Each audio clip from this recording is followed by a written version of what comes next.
Welcome, everyone, to the MMA Happy Hour podcast. I am Kyle Anthony, your host for today. We are talking UFC Vancouver, headlined by Rainer de Ridder and Brendan Allen. We're going to be breaking down 4 plays here on the show today. Now, last weekend, we did hit on our 4-unit best bet play on Charles Oliveira. He ran through Gamrot, a nice, easy cash on our top play, as well as we did hit the hero parlay. I know sometimes I post a video on here, but I always post on Twitter at Kyle Anthony UFC. Always post a ticket there. But really a great hit. It was a plus 1,800 hero parlay cash. We're going to try to do that again, as well as hit on our top plays this weekend. If you want to become a client, I do have a 5% max bet that is a plus money play. I do love it here. I do think this is a really solid spot. So check that out. I do have 3 plays in total, as well as a quick shout out to our new sponsor, Caesars Sportsbook.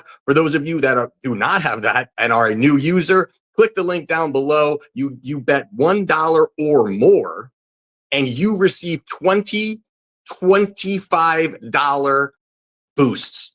Pretty solid overall. So you just got to bet that. You get those back instantly. Pretty nice, easy peasy way to take advantage of that promotion. So check that out down below. But with that being said, let's dive into the main event of the evening between Rainer de Ridder and Brendan Allen. Now, we got their RDR sitting at minus 210 on the comeback here. You've got Allen plus 170. Now, as we all know, de Ridder, former 2-division champion over at ONE FC. He's come over to the UFC, and he has looked fantastic. He has really looked great overall.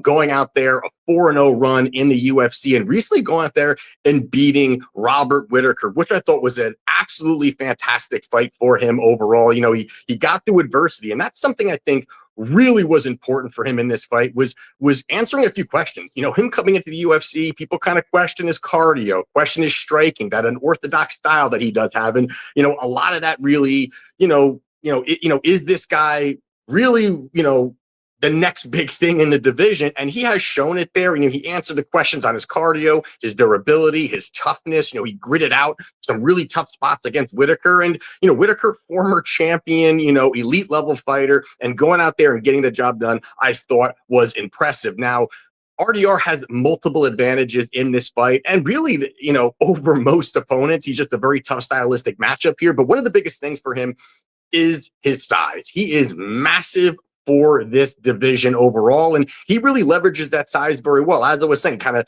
leans on opponents. He's the kind of guy that's going to be able to bully opponents, muscle them, throw them around a little bit, because he has that size advantage. He can march down. He believes in his strength, his physicality, and pressuring, smothering anything really the opponent can offer up, and that's very taxing for most opponents. And again, the fact that he does have that strength advantage and size, he's very much, utilizing that very, very well. While Allen on the other side here, he is a well-rounded fighter, but he does have multiple flaws. And I think the biggest red flag on the Allen side is his cardio. And that is something that you've consistently seen throughout multiple fights. He just can't seem to keep that kind of pace. Even when he's gone through deep into fights, later rounds have always looked a little bit suspect overall. And, first round, second round or so, he can be explosive. He's got, good footwork. He's looking for these quick level takedowns, has nice striking, can mix it up very well. The combinations look pretty crisp.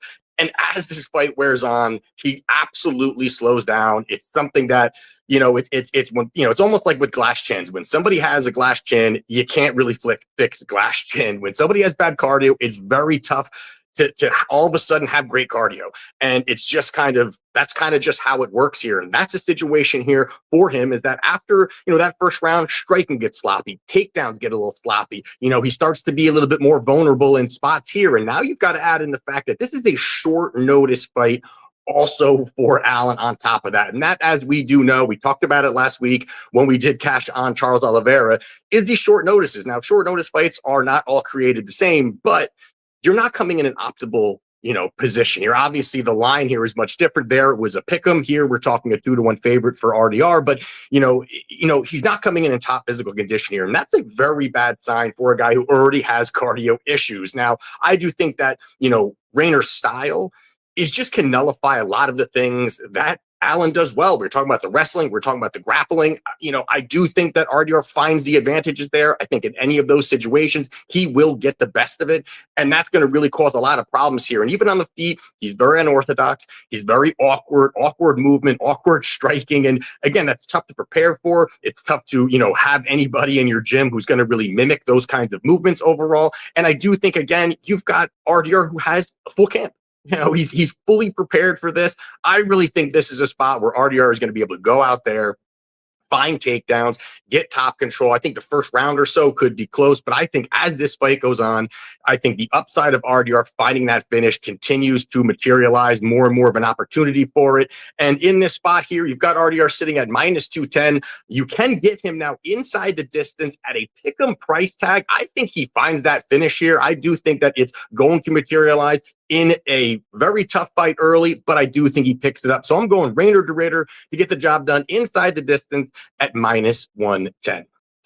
Now, the next one here we're going to talk about is going to be Mike Malott. He is -115 on the comeback here. We've got Kevin Holland. He is -105. Now, you got Holland here, who is a rangy striker. We know what this guy does very well. He utilizes that reach. He always has a reach advantage pretty much over every fighter that he goes up against. He has good boxing, power in his hands when he needs to do it. And also, he's a guy that, you leave your neck out or leave a limb out, he is going to submit you. And he's very opportunistic with that. If you get a little sloppy on a takedown, he's going to latch something in good with his front chokes. And he has those things that he can do on that upside of it if you're looking for those takedowns. But the biggest issue here, and the biggest red flag on the Kevin Holland side, is probably something that anyone who breaks down this fight is going to talk about, is his bad takedown defense. I mean, it's pretty clear that his takedown defense is not very good.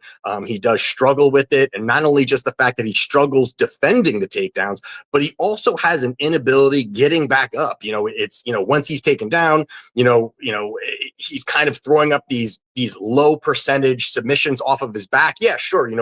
When someone's looking to level change, there are opportunities there to slip something in. But once he's flat on his back, he really just has no real get up game. And again, low level submissions that he's throwing up on his back. And that's also where he can lose an entire round. He can just be on his back for the whole round, not have an opportunity to get back up, and then waits for the next round to kind of start. And that's not a great situation here when you're going against someone like Mike Malott. Mike Malott, I think, goes to the path of least resistance here. And I think it's pretty clear that he's got to get the grappling going. He's got to get the wrestling going. He's an elite level grappler, and he has that strong wrestling he can kind of lean on. And that's where I think this can kind of go here for him, is that, he can look to gain that top control. And if he does get the takedown, that could probably bank the entire round, as I was just saying, or he's going to start hunting for submissions, because Malott, I think, is a very high level submission artist. I think that he can bank the rounds if he can't find that finish. And that's really going to make it very tough for Holland to find much success. I also don't think that, Holland is going to find any of these submissions. I think that Malott, his elite level, ground game will keep him safe. He won't have to worry about, really any of these, unorthodox kind of submission attempts that he does throw out. And I think he can keep Holland down there for most of the round. Now, obviously, one of the biggest vulnerabilities on the Mike Malott side is going to be his cardio. And that's something, again, that we've talked about here multiple times, is just that his cardio just has not been there. Now, obviously, one of the glaring losses in his career is going to be his loss to Neil Magny. It's a fight where it was pretty terrible for him. Goes out there, wins the first 2 rounds, and completely gasses out. Now, the difference between Neil Magny and Holland is they fight completely different. Neil Magny weaponizes his cardio. He's able to come forward. He does not give up. He just stays in your face, keeps you working. He's leaning up against you. And that's just ultra taxing to any opponent, and even more with Mike Malott not really having the best cardio. But that's not how Holland fights. Holland fights at a much lower pace. He's going to be much more at range. There's not going to be as many scrambles or those kinds of things unless it's coming from Mike Malott, and the pace and the pressure just won't really be there. And that's not Holland's game. I do think that that's really where Malott finds some success, where he can kind of, dictate the pace, look to get those takedowns. I think the takedowns will be there for him also. And you've got to add in the fact that, Holland, there's times he comes in unmotivated, doesn't really care, uninterested. I mean, how many times have we seen this guy on, press conferences just talk about he's just, fighting for money. I don't want to fight really high level guys. I just want to fight for money. I think this is going to be like his fifth fight in a year. I just think there's a lot of things up against him here. Mike Malott on home soil at this pick and price tag. I like him here. I think that he's got a couple outs here. He can win by submission, get some control time, win by decision. I think it's there for him here. So not having a striking match with Holland, I think he finds his victory here. So give me Mike Malott minus 115 to get the job done. Next one here we're going to talk about is going to be Amin Zahabi. He is minus 125. On the comeback here, we've got Marlon Vera. He is plus 106. Now you got Vera, who is a striker with definite submission ability. The guy has, really, can mix up his attacks. He's going to be chopping at your legs, working the body, mixing it up, extremely, extremely durable when you're looking at this guy. 10 losses, all of them come by decision. So he's just a guy that's tough to put away, and he's just durable as hell. And he has good footwork and good distance management. So there are a lot of things that he can do well. The biggest issue for him, and it's, again, this is another spot where you watch any podcast, they're all going to talk about this particular situation, is the fact that just how just a slow starter that, Vera is. He's just very, very slow starter. Volumes is very, very low. And those kinds of things, are very tough to really change, because throughout his career, he's done that. This is what he's done. This is how he's fought. He's never really changed it. He tries to get reads on his opponents early, try to find opportunities that he can exploit as the fight goes on. But he kind of takes that first round off. Now, this is a 3-rounder, and that's a third of the fight that you might just give away to a guy that is going to be, I think, a difficult matchup for him. And giving up one round is just going to be tough for him. Plus, you add in, again, the volume is just really not going to be there for him. He's not a guy that's going to be, landing these big, landing big combinations, pushing forward. He kind of stays at range. He'll chop at your leg. He'll throw some really hard kicks overall that are like, whoa, wow, what a kick. But then he kind of leans back a little bit and lets the opponent dictate the pace, while Zahabi really is starting to hit his stride here. 6 victories in a row, and he's coming off an absolute war against Jose Aldo, which was a fight we did take Zahabi at some nice plus money. It was very close, very, very close fight overall, but that third round, I think, showed a lot really for Zahabi, where it showed his durability, showed his toughness. There was spots where it looked like the fight should have been over. I mean, he got head kicked to the face when he was half on the ground.